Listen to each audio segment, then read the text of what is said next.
Hello guys, welcome to Pakistani real action. तो कैसे हैं आप सब? मेरा नाम है मुदस्सिर। नाम मुबशर। सो गाइस, आज हम ऐसी चीजें देखेंगे जो इंडिया के पास है लेकिन पूरी दुनिया में किसी को पता ही नहीं पता है। ही नहीं है। मतलब ऐसी क्या क्या चीजें जो इंडिया के पास कमाल की चीजें जो हैं लेकिन लोग अंडर एस्टिमेट करते हैं या इंडिया लोगों को इसके बारे में पता जानकारी ही नहीं है, जानकारी तो ही देखते नहीं हैं है। हमें भी पता है नहीं पता। बहुत मजे की वीडियो होने लगी बिल्कुल। है। ओरिजिनल वीडियो का लिंक मिल जाएगा आप लोगों को डिस्क्रिप्शन में। काउंट करते हैं 3 2 1 एंड स्टार्ट। क्या आपको लगता है कि आप हमारे देश के बारे में सब कुछ जानते हैं? क्या आप उन जगहों के बारे में भी जानते हैं जिनका नाम भी एक आम व्यक्ति को पता नहीं होगा?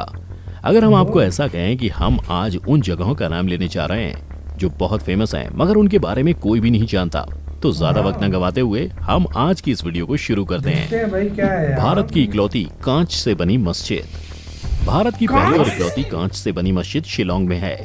इतनी खूबसूरती से बनी ये विशाल मदीना मस्जिद शिलोंग के लावान इलाके में गैरिसन ग्राउंड के करीब स्थित है। ये मदीना मस्जिद 120 फीट ऊंची है और 61 फीट चौड़ी 4 मंजिला इमारत है जिसमें 2000 वॉरशिपर्स आसानी से बैठ सकते हैं और इसे भारत की पहली कांच की मस्जिद होने का दावा किया जाता है। मदीना मस्जिद कांच के डोम और कांच की मीनारों की एक शानदार और आंखों को भा जाने वाला स्ट्रक्चर है। इसे शिलोंग मुस्लिम यूनियन और कुछ वेल विशर्स की फाइनेंशियल एड से बनाया गया है। अगर इस पर खर्च किए गए पैसों का एक रफ फिगर आपको जानना है तो ये लगभग 2 करोड़ रुपए के आसपास पहुंच जाता है। शिलोंग मुस्लिम यूनियन SMU के महासचिव और मेघालय के मुख्यमंत्री के राजनीतिक सलाहकार सईदुल्लाह नोग्रुम ने कहा, ये एक आर्किटेक्चरल चमत्कार है। मस्जिद के कॉम्प्लेक्स कांच पर जो काम किया गया है उसकी वजह से वो रात में इसके प्रीमाइस में एक चमकदार रोशनी बिखेरता है। मस्जिद में मेहरबा नाम का एक ऑर्फनेज, एक मरकज या धार्मिक संस्थान है जो इस्लामी शिक्षा प्रदान करता है और इसी के साथ इसमें एक लाइब्रेरी है जिसमें कंपैरेटिव रिलीजियस स्टडीज पर लिखी गई किताबें शामिल हैं। इसी के साथ यहाँ महिलाओं की नमाज अदा करने के लिए अलग जगह है। अगर आपको कभी मौका मिले तो इस मस्जिद के शानदार डिजाइन को अपनी आंखों के सामने देखिएगा जरूर। देश का पहला टोबैको फ्री विलेज।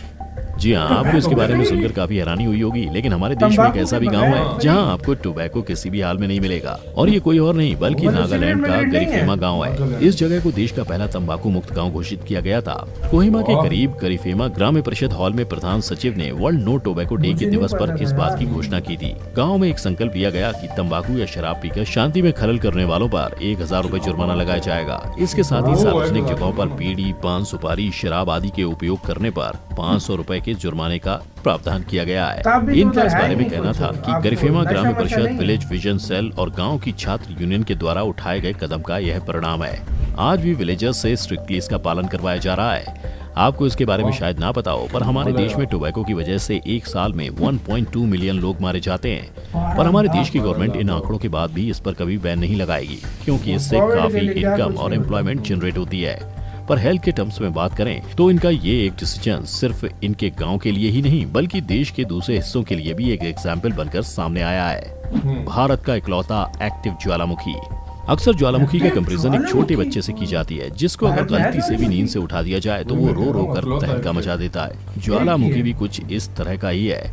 अगर एक बार ये जाग जाए तो अपने आसपास रखी हर चीज को राख बना देता है। ज्वालामुखी के लावे की रेंज में पूरी दुनिया में ना जाने कितने लोग आ चुके हैं। भारत में भी एक ऐसा एक्टिव ज्वालामुखी है जो जब भी जागता है अपने मुंह से खौलता हुआ लावा उगलता रहता है। ये ज्वालामुखी है बैरन द्वीप ज्वालामुखी जो अंडमान निकोबार द्वीप ग्रुप का पूर्वी हिस्सा है। बैरन द्वीप भारत ही नहीं बल्कि पूरे साउथ एशिया का एकमात्र एक्टिव ज्वालामुखी है।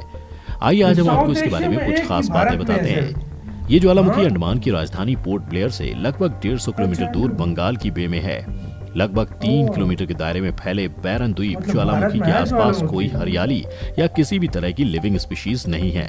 यही वजह है कि इस हिस्से को बैरन यानी बंजर नाम दिया गया है। सबसे पहले साल 1787 में ज्वालामुखी से धुआं और लावा निकलता देखा गया था।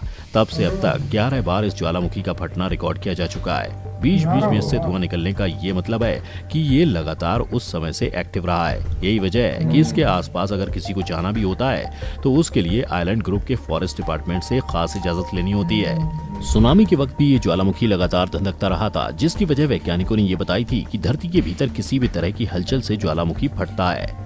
Geological survey of India satellite के जरिए लगातार इस ज्वालामुखी पर नजर रखी जाती है। इससे धरती के भीतर की हलचलें रिकॉर्ड करने में भी मदद मिलती है। साथ ही साथ इसरो भी बैरन द्वीप में किसी भी तरह के बदलाव को देख रहा है। ऐसी उम्मीद की जा रही है कि इसका शेप, दूरी और लावा के बहने की दिशा से भविष्य में प्राकृतिक डिजास्टर की सूचना भी पहले मिल सकेगी। भारत का इकलौता symphonic orchestra national centre for the performing arts यानी NSPA पर based symphony orchestra of India SOI Bharat का पहला और एकमात्र प्रोफेशनल ऑर्केस्ट्रा है। इसकी स्थापना 2006 में NCPA के अध्यक्ष और अंतर्राष्ट्रीय स्तर पर प्रसिद्ध वायलिन वर्चस्व व्यक्ति ने की थी, जो ऑर्केस्ट्रा के संगीत निदेशक मैनेड बाय संगलीव के रूप में कार्य करते हैं। जयंत दलाल को रेजिडेंट कंडक्टर के रूप में 7 साल की सेवा के बाद सितंबर 2014 में SOI का एसोसिएट म्यूजिक डायरेक्टर नियुक्त किया गया था। एवगेनी बुश्कोव जनवरी 2017 में भूमिका निभाते हुए रेजिडेंट कंडक्टर के रूप में काम करते हैं। SOI ने Charles Dutoit, Martyn Brabbins, Carlo Rizzi, Augustin Dumay, Yuri Simonov, Adrian Leaper, Johannes Wildner, Evgeny Bushkov, Duncan Ward, Karl Jenkins, Alexander Anissimov, Christoph Poppen जैसे प्रसिद्ध कंडक्टर्स के साथ काम किया है। जितने भी लोग इस टाइप के म्यूजिक को फॉलो करने वाले हैं, इन सभी के नाम से वाकिफ होंगे। ये लोग एक आम व्यक्ति के लिए अरिजीत सिंह और जुबिन नौटियाल हैं। अपनी फाउंडेशन रखने के बाद के दशक में ऑर्केस्ट्रा ने भारत और अंतर्राष्ट्रीय स्तर पर प्रदर्शन किया है।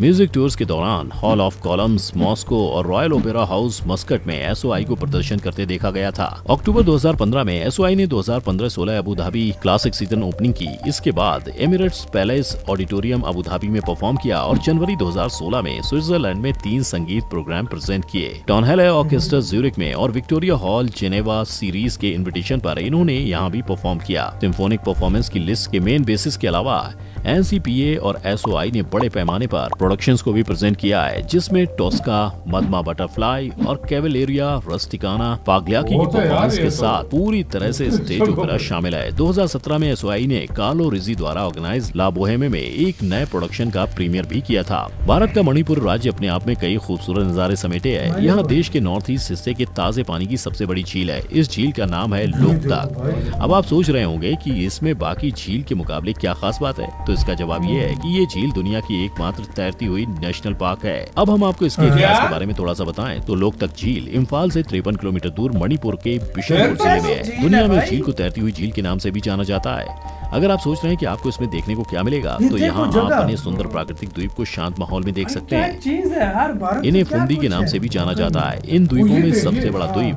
40 स्क्वायर किलोमीटर में फैला हुआ है। इन फुंदियों पर लोकल मछुआरे रहते हैं। इस नेशनल पार्क को विश्व से एक्सटिंक्ट होते संगाई हिरणों का आखिरी प्राकृतिक घर भी कहा जाता है। अगर आपको पता ना हो तो हम आपको इसके बारे में एक और खास बात बता देते हैं कि संगाई मणिपुर का राज्य पशु भी है। प्रकृति के सुंदर नजारों पर तैरती लोकतक झील मणिपुर को आर्थिक रूप से भी मजबूत बनाती है, क्योंकि ये यहाँ का एक फेमस टूरिस्ट अट्रैक्शन पॉइंट है। इस झील के रेवेन्यू जनरेट करने के साथ साथ ये और भी चीजों में काम आता है, और उसमें सबसे किफायती है हाइड्रो पावर जनरेशन। इस आइलैंड से लिया गया पानी हाइड्रो इलेक्ट्रिक पावर जनरेट करने के काम आता है। हाइड्रो पावर एक renewable source of energy electricity generate करने के काम आता है। इंडिया की इकलौती कोल म्यूजियम। आसाम हमारे देश के उन राज्यों में से एक है जहां पर फॉसिल फ्यूल्स का रिजर्व एबंडेंस में है। यहां पर लो एश कोल रिसोर्सेज, लाइमस्टोन और डोलोमाइट डिपॉजिट्स भरपूर पाए जाते हैं। इसके अलावा यहां पर और भी कई सारे अनएक्सप्लोर्ड मिनरल्स भी उपलब्ध हैं। कोल माइनिंग यहाँ पर लोगों के लाइवलीहुड कमाने का एक बहुत इम्पोर्टेंट जरिया है, और आसाम ही वो स्टेट है जहाँ कोल प्रोड्यूस करने वाली दुनिया की सबसे बड़ी कंपनी है कोल इंडिया लिमिटेड। इसी ऑफिस के पास भारत का इकलौता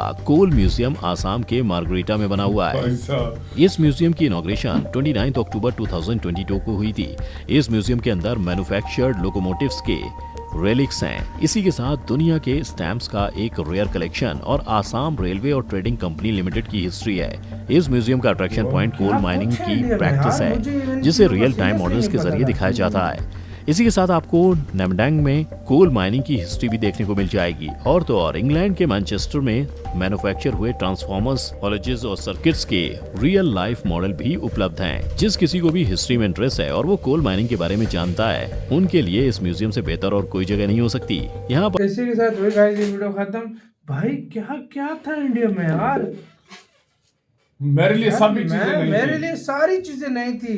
शीशे की मस्जिद लेकर कोल म्यूजियम तक मुझे कुछ भी नहीं पता था। कोल म्यूजियम और ऑर्केस्ट्रा जो भी था यार, ये वाला हाँ वो भी है भारत में बे।